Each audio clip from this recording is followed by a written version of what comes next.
Hi everyone, I am going to show you how to make hot cocoa bombs using an easy, fast, and foolproof method.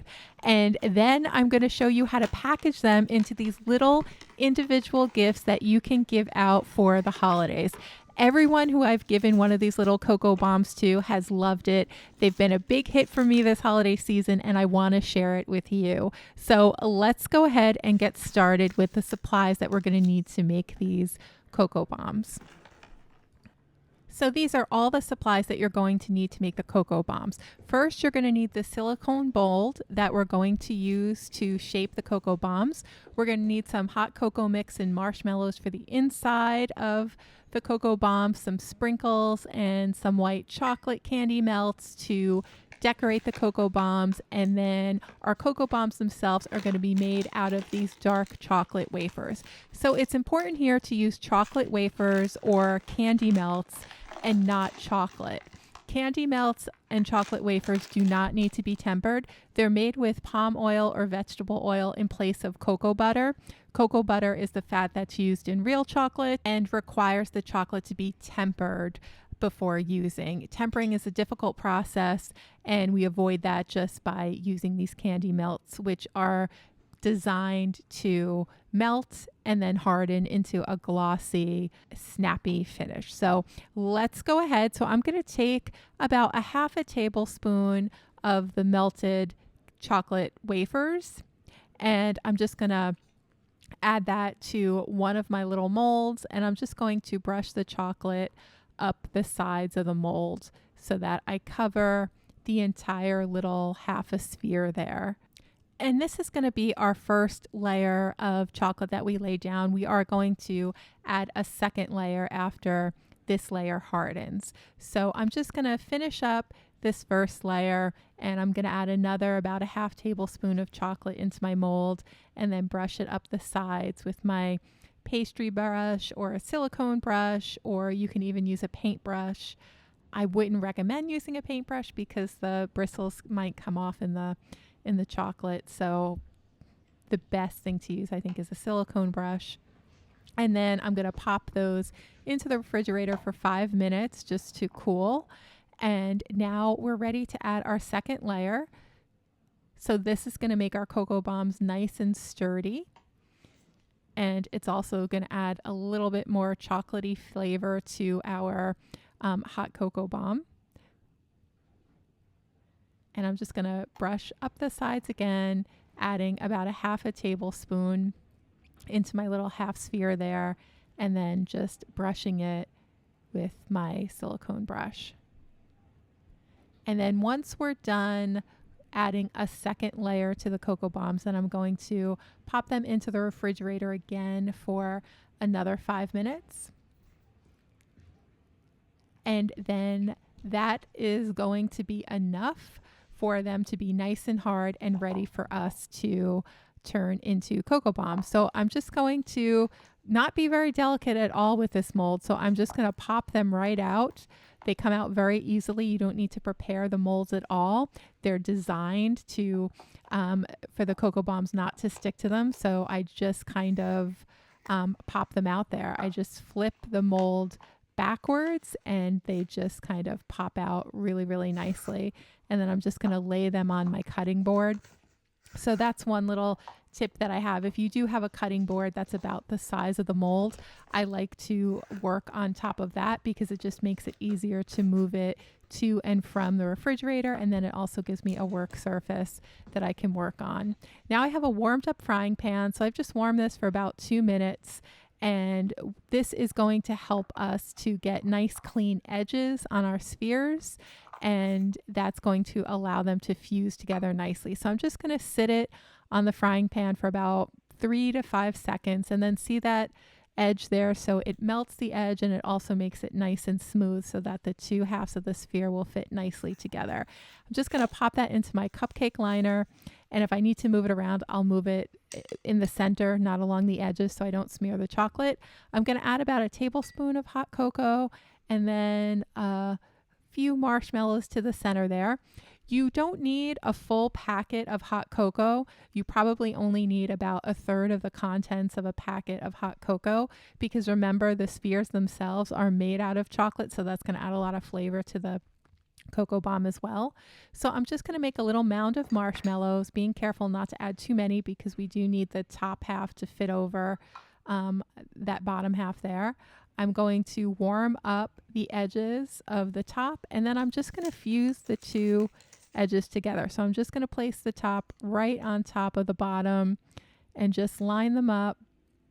And it's almost like a magnet, I swear, like the edges know how to find each other, and it just comes together really nicely. And now my little cocoa bomb is fused together just with those little melted edges of chocolate. And also by melting it, it gives you a nice clean edge as well that makes the two halves of the spheres fit together nicely. So let's do another one together. So I'm just going to pop that into the cupcake liner, add my hot cocoa, and then I'm going to add some marshmallows. And then I'm going to take my other half a sphere and warm it up on the frying pan. If you notice that the chocolate isn't melting anymore, then just, wipe off the residue and warm up the frying pan again and just start over. I was able to or fuse together all three of the cocoa bombs here just with heating up the frying pan one time. But if you're doing a whole bunch, you might need to go back to the stove and warm it up a couple times. So there we go. So we've got 3 adorable and yummy little cocoa bombs, and they're just fused together perfectly. And now we can move on to decorating them. So to decorate them, you could use the leftover dark chocolate that's in the chocolate warmer, but I wanted to add a pop of color, so I just took these little white chocolate melting wafers and melted this right in the microwave. And I'm just going to stir that up, and then we're going to add it to a pastry bag. So I have these little pastry bags from Wilson's, and I am just going to place it into this glass here. This makes it easy to be able to transfer the chocolate into the glass, because it's difficult to do if you're trying to hold it, because you do need both hands to just scrape the chocolate out of the little bowl here. So I'm just going to scrape the chocolate into my pastry bag. And before you use the chocolate, you do want to make sure that it's cool enough that it won't melt the cocoa bombs. So I touch it, and if it feels a little bit cooler than my body temperature, then I know it's ready to use. But if it feels warm to the touch, like a little uncomfortable to me, then I know I need to let it cool a little more. So I'm just going to cut the end of the pastry bag off to make it more comfortable to use, and just secure the end with a little rubber band. And then I'm going to cut the tip off, and then we can just go ahead and drizzle the chocolate right over the top of the cocoa bomb in whatever pattern you like. So I'm just kind of doing a messy drizzle just from one end to the other. And I'm just going to keep drizzling. And for that center one, I thought it might be fun to do like a little crosshatch design there. So I'm just going to drizzle it in the other direction as well. And that gives me a little bit more chocolate to adhere the sprinkles to as well. And then I'm going to take my little holiday sprinkle mix and just add the sprinkles to the top while the chocolate is still melted, so that the sprinkles can adhere to that little white drizzle there. And there we have it. So here are our adorable little cocoa bombs. How yummy do they look? And now I am going to show you how to package them into really gorgeous little gifts for the holidays. But before we get to that, let's try one out. So I'm going to take one of my cocoa bombs, I'm going to place it in my mug, and then I have my hot milk here, and I'm just going to pour the milk over the hot cocoa bomb.